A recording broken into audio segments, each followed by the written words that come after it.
இப்போ நம்ம டிஸ்கஸ் பண்ண போகிற டாபிக் வந்து பார்த்திங்கன்னா செட்டில்மெண்ட் அப்படிங்கிறது. நான் ஆல்ரெடி முன்னாடியே சொல்லியிருந்தேன்ல, செட்டில்மெண்ட் அப்படிங்கிறது என்ன, ஒரு சாயில் வந்து செட்டில் ஆகுது. ஸோ சாயில் எதனால் செட்டில் ஆகும், ஸோ அதுக்கு மேலே ஆக்ட் ஆகிற லோடுனால, இல்லை கீழே வந்து வால்யூம் சேஞ்சஸ், சாயிலோட பார்ட்டிகல்ஸ் ரீஅரேஞ்ச் ஆகி வால்யூம் சேஞ்ச் ஆச்சு அப்படின்னா சாயில் செட்டில் ஆகும். ஸோ இந்த செட்டில்மெண்ட்டை ரெண்டாக பிரிக்காங்க. ஒன்று வந்து இனிஷியல் செட்டில்மெண்ட் அப்படின்னு சொல்கிறாங்க, இன்னொன்று வந்து கன்சாலிடேஷன் செட்டில்மெண்ட். ஸோ இந்த இனிஷியல் செட்டில்மெண்ட் வந்து மெயினாக ப்ரெஷர் இன்க்ரிமெண்ட்னால, ப்ரெஷர் அதிகமாகறனால மட்டும்தான் இந்த இனிஷியல் செட்டில்மெண்ட் நடக்கும். அடுத்த செகண்ட் செட்டில்மெண்ட் ஆஃப் ப்ரைமரி அடுத்த செட்டில்மெண்ட் வந்து பார்த்திங்கன்னா கன்சாலிடேஷன் செட்டில்மெண்ட் அப்படின்னு சொல்கிறாங்க. இந்த கன்சாலிடேஷன் செட்டில்மெண்ட் எதனால் நடக்குது அப்படின்னா வாட்டர் ரிமூவ் ஆகிறதுனால. சாயிலில் இருக்கிற போர் வாட்டர்ஸ் வந்து ரிமூவ் ஆகும்போது அங்கே ஒரு வாய்ட்ஸ் க்ரியேட் ஆகி சாயில்ஸ் ரீஅரேஞ்ச் ஆகும்போது வால்யூமெட்ரிக் சேஞ்ச் இருக்கணும். ஸோ அந்த வால்யூமெட்ரிக் சேஞ்ச் மூலமாக என்ன ஆகும், சாயில் வந்து திரும்ப கீழே செட்டில் ஆகும். ஸோ அதனால தான் கன்சாலிடேஷன் செட்டில்மெண்ட் அப்படின்னு சொல்கிறாங்க. நம்ம இந்த செட்டில்மெண்ட் கன்சாலிடேஷன் செட்டில்மெண்ட் படிக்கும்போது ஸோ காம்பனன்ட்ஸ் ஆஃப் செட்டில்மெண்ட் கொஞ்சம் தெரிஞ்சுக்கணும். ஸோ அதில் வந்து சில முக்கியமான டேர்ம்ஸ் இருக்குது. Compression index, coefficient of compression or compressibility, coefficient of volume change அப்படின்னு சொல்லி சில விஷயங்கள் இருக்குது. பட் இதெல்லாம் எதை பேஸ் பண்ணி அவங்க டிரைவ் பண்ணுவாங்க அப்படின்னா void ratio to log of pressure அப்படின்னு ஒரு கிராஃப் இருக்குது. லாக் ப்ரெஷருக்கும் வாய்ட் ரேஷியோக்கும் கிராஃப் அமையும் போது ஸோ ப்ரெஷர் ஆகும்போது வாய்ட் ரேஷியோ எப்படி சேஞ்ச் ஆகுது, ஸோ அதை வச்சு தான் அவங்க என்ன பண்ணுவாங்கன்னா இந்த கிராஃப் டிரைவ் பண்ணியிருப்பாங்க. ஸோ அந்த கிராஃப்லேருந்து வர ஆன்சர்ஸ் தான் வந்து இந்த காம்பனன்ட்ஸ் ஆஃப் செட்டில்மெண்ட்.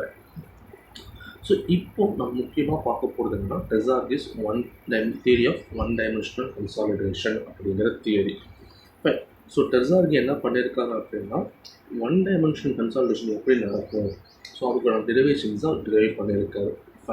ஸோ அதில் அவர் ஆல்ரெடி என்ன பண்ணுறாங்க, ஃபஸ்ட்டு ஒரு அசம்ஷன்ஸ் ஸ்டார்ட் பண்ணியிருக்காங்க. அதில் என்ன சொல்லியிருக்காங்க, சாயில் வந்து ஹோமோஜினியஸாக இருக்கும், அடுத்து சாயில் ஃபுல்லி சேச்சுரேட்டடாக இருக்கும், அப்புறம் இன்கம்ப்ரெசிபிளாக இருக்கும்னு சொல்லியிருக்காரு. So homogeneous, fully saturated and incompressible.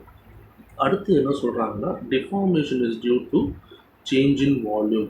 So சாயிலோட டிஃபார்மேஷன் ஏற்படுறதுனா மெயினாக வந்து அது எதனாலனா சேஞ்ச் இன் வால்யூம்னால மட்டும் தான் ஏற்படுது.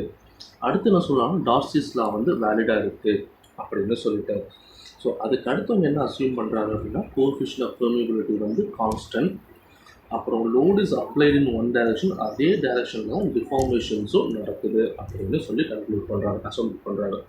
ஸோ ஃபஸ்ட்டு சாயில் ஹோமோஜீனியஸ் அப்படின்னு சொல்கிறாரு, ஃபுல்லி சேச்சுரேட்டடாக இருக்கும் அப்படின்ட்டாங்க, இன்கம்ப்ரெசிபிள். அப்புறம் டிஃபார்மேஷன் நடக்குது அப்படின்னா அதுக்கு சேஞ்ச் இன் வால்யூம்னால மட்டும்தான் நடக்கும். இங்கே டார்சிஸில் வந்து ஒபே பண்ணும். கோஎஃபிஷியன்ட் ஆஃப் பெர்மியபிலிட்டி வந்து எப்போ கான்ஸ்டண்ட்டாக இருக்கும், த்ரூ அவுட் த கன்சல்டேஷனில் கான்ஸ்டண்ட்டாக இருக்கும். இந்த load is applied in one direction, அதே deformation is also in one direction அப்படின்னு அவர் சொல்லிட்டாரு. ஸோ அடுத்து என்ன சொல்கிறாருன்னா, ஸோ டெரிவேஷனில் போகும்போது முதல்ல அவர் எடுக்கிற விஷயம் வந்து pore water pressure. So U is equal to H into gamma W. So gamma W unit weight of water. So H is equal to pore water pressure divide by gamma W. Hydraulic கிரேடியன்ட்டுக்கு formula என்ன, do H by dz. So அப்போ அதை drive பண்ணோம் அப்படின்னா நமக்கு ஐயோட value கிடச்சிடும். So அடுத்தது வெலாசிட்டி, டார்சிஸில் அப்படி பார்த்தோம்னா KI அப்படின்னு தெரியும். ஸோ அப்போ நமக்கு வந்து வெலாசிட்டி கிடச்சிடும். அப்போ சேஞ்ச் இன் வெலாசிட்டி நம்ம கண்டுபிடிக்கிறோம்.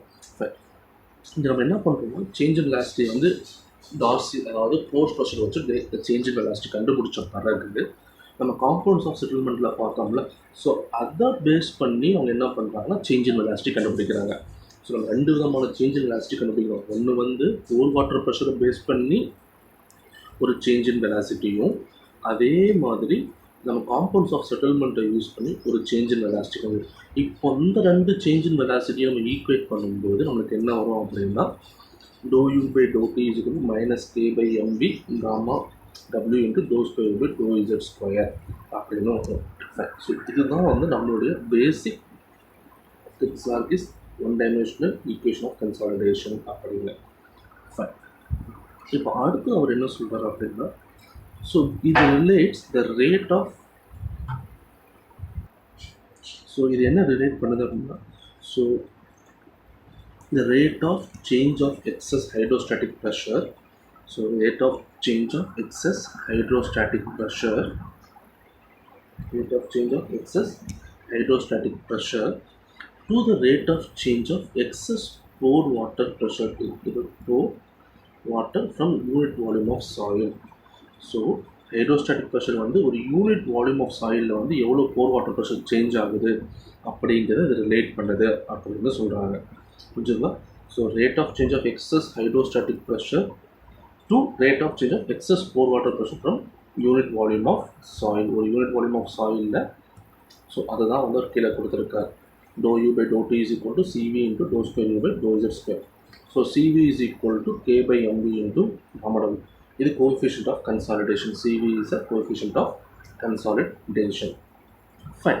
இப்போ இந்த cv கண்டுபிடிக்கிறது நமக்கு ரெண்டு மெத்தட் இருக்குது. ஒன்று வந்து பார்த்தீங்க அப்படின்னா square root of log time fitting method வந்து இன்னொரு logarithm of time fitting method.